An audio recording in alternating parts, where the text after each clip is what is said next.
Coucou YouTube, j'espère que tu vas bien parce que moi, aujourd'hui, j'ai la patate. Ou plus précisément, la chips. Ça tombe bien car c'est le sujet de la vidéo. La chips, quand on y pense, c'est un lien social de ouf. Ah, tu peux ouvrir un paquet de chips où tu veux. En soirée, avec des amis, tes parents, un apéro. Enfin, tous les prétextes sont bons pour déguster de bonnes chips. Comme ici, sur ma chaîne, Mr Chips. Moi, je t'invite à me dire dans les commentaires quelles sont tes chips préférées. Quelle saveur, quelle marque, et tout et tout. Comme tu as pu le lire dans le titre de cette vidéo, aujourd'hui je vais te raconter l'histoire de la célèbre marque de chips Pringles. Allez, c'est parti, générique!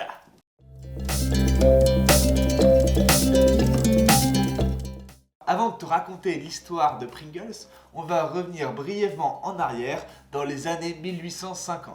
Alors, on se retrouve directement dans le restaurant Lake House de Sarasota Springs dans l'état de New York. Le cuisinier George Crumb est en colère. Un client vient de lui ramener pour la deuxième fois une assiette de frites en lui disant qu'elles sont trop épaisses. Énervé, George Crumb prend son couteau, coupa des fines lamelles de pommes de terre, un petit coup d'huile dans la poêle, du sel et le tour est joué. Ces copeaux appelés chips ravissent le client agréablement surpris. George Crumb, avec un grand sourire, proposa cette recette avec des clients qui en redemandent. Voilà comment la chips est née. Incroyable, hein? Ces copeaux servis chauds ne ressemblent pas encore aux chips que l'on peut manger. Ces copeaux servis chauds ne ressemblent pas encore aux chips que l'on peut manger aujourd'hui.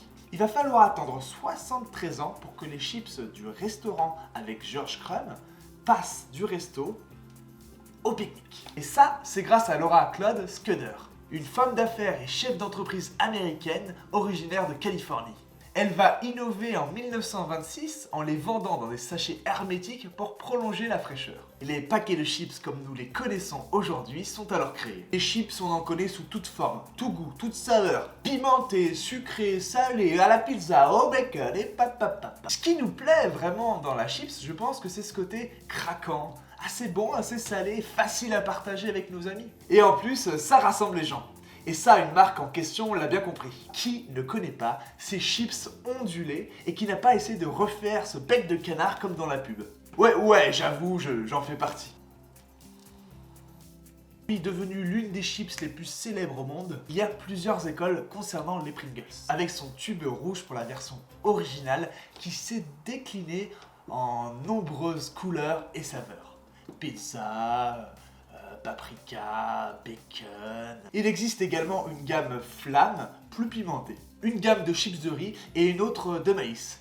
Mais connaissez-vous vraiment l'origine de la marque? Dans les années 1950, le géant américain de l'alimentation Procter & Gamble recevait régulièrement des plaintes de ses consommateurs. Leurs chips étaient fragiles, grasses et la moitié des chips contenues dans l'emballage étaient réduites en miettes au fond du paquet. Les ingénieurs de l'entreprise s'y sont repris à 2 fois avant de créer les Pringles en 1967. Aujourd'hui, les Pringles sont vendus dans 140 pays avec 5 usines de production dans le monde, dont une en Belgique. Contrairement à ce qu'on pourrait croire, la pomme de terre n'est présente qu'à 42% dans leur composition, le reste étant un mélange de céréales, riz, blé et maïs, et de la farine. Pour obtenir leur texture au croquant caractéristique, elles sont cuites puis déshydratées avant d'être frites. Et vous allez me dire, ce n'est pas vraiment une chips? Eh ben vous avez raison, car elles ne sont pas fabriquées à partir de pommes de terre tranchées. En réalité, on devrait les appeler biscuits de pommes de terre à la place de chips. Mais il y a une raison pour cela. En fait, ce ne sont même pas des chips, comme l'ont expliqué les dirigeants de Pringles devant la Cour suprême d'Angleterre. Procter & Gamble refusa pendant des années de payer la TVA spéciale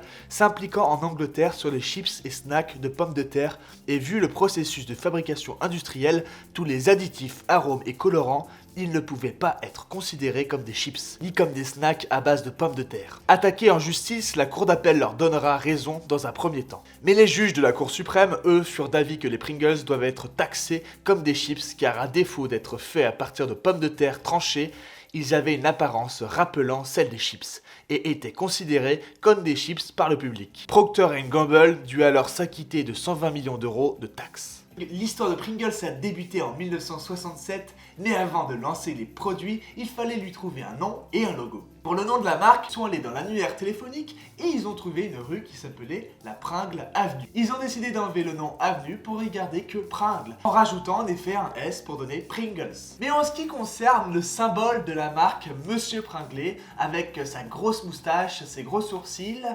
ses cheveux bien coiffés, on ne sait pas trop d'où ça vient, mais il s'agirait d'une inspiration du boulanger Julius Pringles. Mais faute réelle de source, donc on en émet l'hypothèse que ce personnage serait tout simplement le symbole d'une patate avec des yeux, des cheveux bien coiffés, une grosse moustache. D'autant que le logo changera à plusieurs reprises au cours des décennies suivantes. De 1967 à 1986, la tête était ovale et la moustache enroulée, les yeux en forme de P, à l'envers, un col blanc avec nœud papillon où est écrit en jaune à l'intérieur Pringles. Puis de 1986 à 1996, le visage et les yeux s'arrondissent, des sourcils et une bouche apparaissent, le col blanc et l'apostrophe devant le S dans Pringles ont disparu. 1996 à 2002, la bouche disparaît et les couleurs sont atténuées et le logo est légèrement incliné vers la gauche. De 2002 à 2009, les designers optent pour un nouveau logo avec des formes simplifiées sur fond orange, les yeux ont un point blanc pour donner un éclat dans le regard de Monsieur Pringles,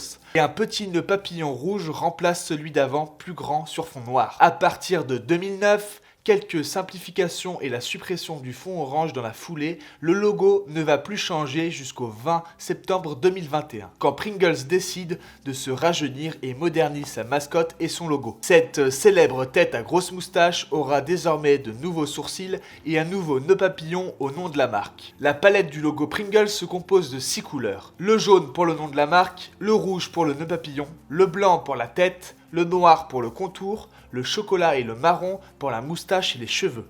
En octobre 2010, Diamond Foods, société américaine spécialisée dans les snacks et les noix, avait proposé à Procter & Gamble de racheter Pringles pour 2,35 milliards de dollars. Mais la transaction avait connu un sévère coup d'arrêt en novembre après le plongeon du cours de la bourse du fabricant de biscuits d'apéritifs à la suite de la découverte d'un scandale comptable concernant des paiements à des producteurs de noix.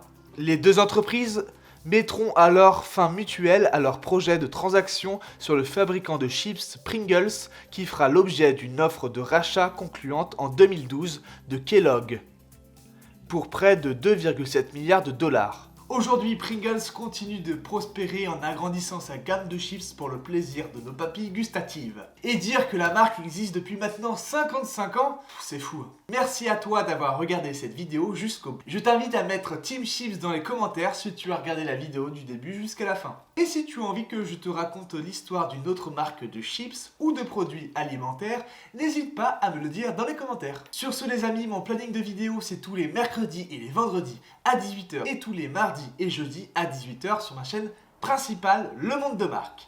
Vous pouvez également me rejoindre sur Instagram, Mr Chips, dans la description. Plein de bisous, je vous dis à vendredi 18 h et surtout, gardez la patate. Ciao.